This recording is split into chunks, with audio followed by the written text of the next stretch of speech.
pod back with comedian David Boyle, and I'm quitting alcohol. So I'm back, and I promise to never leave you again. Thanks to everyone who sent me messages saying good luck, saying I miss you, saying where the fuck's your podcast. It feels weird to be without you. It felt weird to be without you too. I won't be leaving again. So I left the fucking retreat yesterday. A new man, reborn. I got what I needed. I got what I came for. I had the most incredible experience of my life. And it was a beautiful retreat. Everything was great. So we're driving away from the retreat and we're driving through the mountains of Cuzco and San Salvador, and it's beautiful, and you're just taking it in and you're happy to be alive. And everyone who was part of the sessions, we felt a connection, and the closer you got to the city, the more you realized you're coming back to reality now.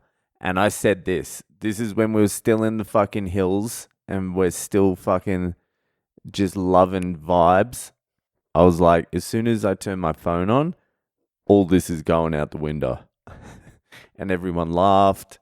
But that was probably the most prophetic thing I've ever said. Because we got into Cuzco and I turned my fucking phone on. And the first email I get is, your flight from Lima to Miami has been cancelled. Copa Airlines. 21 of their planes have been grounded. So no replacement flight, just cancelled. What apparently happened is that flight, that Alaskan flight where the door blew off last week, apparently all those planes have been grounded for safety checks, and I guess Copa Airlines had a bunch of them. So they're like, yep, it's just cancelled. Good luck. So I'm like, all right. If that's cancelled, I'll just get a replacement flight. And so I look at Lima to Miami around about the same time because I have connecting flights from Miami back to New York, because I was going back to New York because I was going to learn some shooting and fucking shit with a US Army Ranger. And then I was going to fly back into LA from New York. So I've got all these connecting flights. And I've now been fucked. So I'm like, what are the options? So I look up Lima to Miami, and there was several flights I could have caught for the cool price of $4,000. And then I look the next day, $3,000. This is a one-way flight from Lima to Miami. It's a $400 flight, $500 max. I look at the next day. 3,000, 2,500. I'm like, all right, I can't go to Miami. What's next? This is fucking 5 minutes after I turn on my goddamn phone. New York, 3,000. LA, 4,500. Fort Lauderdale, 4,000. Houston, 4,500. Every single fucking flight from Lima into the US is absolutely skyrocketed. I'm like, what the fuck am I going to do? I can't afford that sort of fucking money. This trip is already sending me back to work. When I get back to Australia, I'm going back to work.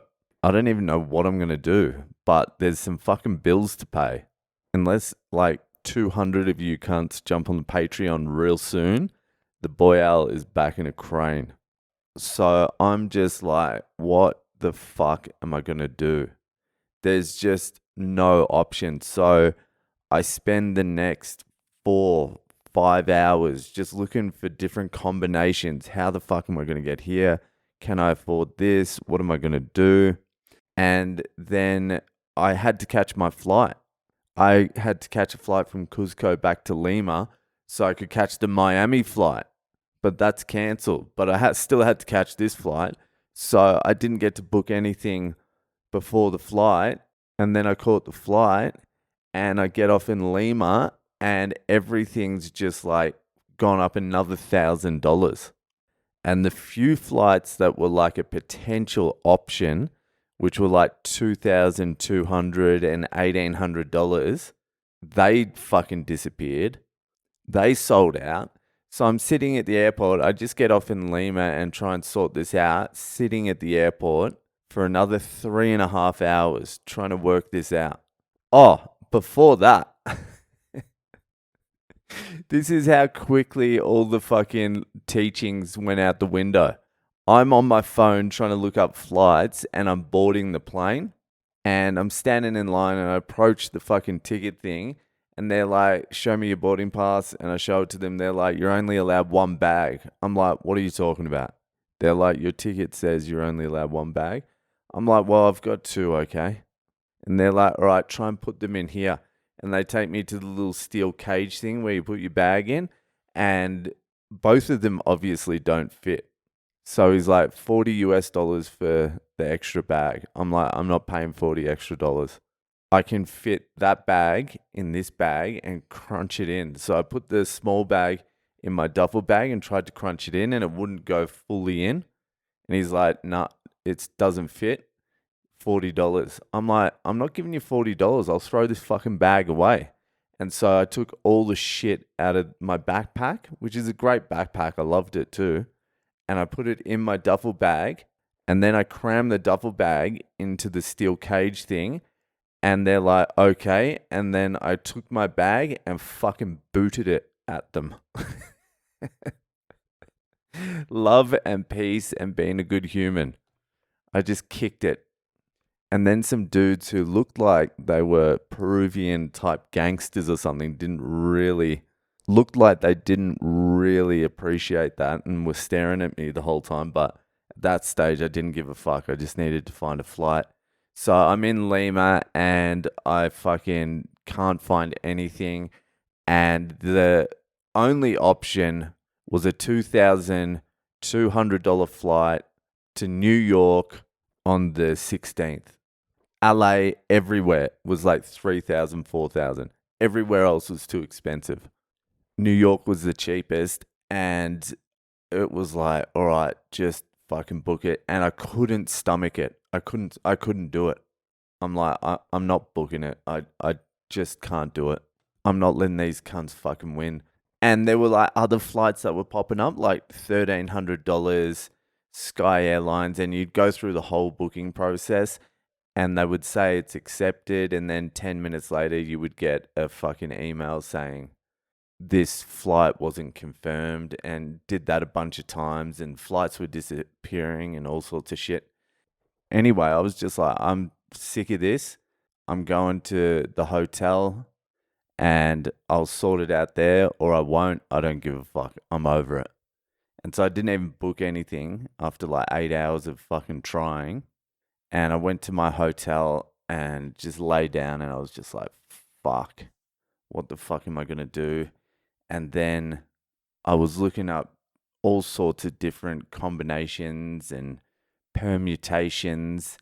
And there was one flight that was 52 hours with 3 stops and it was like $1,100 or something. But one of the stops was Quito in Ecuador. So I was like, how much does it cost to fly from Lima to Quito in Ecuador? And I looked it up, it was 500 Australian dollars, so like 350 US. And then I was like, well, how much does it cost to fly from Quito to New York? And I looked it up and it was 478 US. So I'm like, let's fucking book this right now. So me and my wife just simultaneously fucking booked one flight each and we got it. So it ended up being $1,100, which is still completely fucked, but it's bearable. It's way more bearable than fucking 2,200 or fucking anything like that. And so this morning I left for Ecuador, and I guess they're cheap flights because there's a lot of political unrest in Ecuador, and that's where I'm sitting at the moment, in Quito in Ecuador. I don't know how the fuck I got here, but I'm here, and it's actually been pretty good because I've been able to get a good fucking afternoon nap in, and there's some good feeds here. I'm just staying near the airport at some Airbnb type thing, and it's fucking, It's fucking sweet. And then tomorrow I leave for New York. Fingers crossed. There's no more curveballs. I can't be fucked with any more curveballs. But I don't get into New York till real late. So Philly's going to have to be off. So I'm just going to fucking sit in New York for a day and then fly back to LA and then hang out in LA for a little bit. And then that's it. That's me done. Back home. What a fucking whirlwind this has been. It's felt like forever. I can't wait to see my fucking kids. This has been too long away from the kids. The kids are fine. They're in India just absolutely loving their lives. Surrounded by family. They're doing whatever they want. It's just fucking fun for them. They don't miss their data at all, but fucking I'm coming back. Anyway, that'll fucking do it for today. Thanks again for all the messages, and I'll see you the fuck later.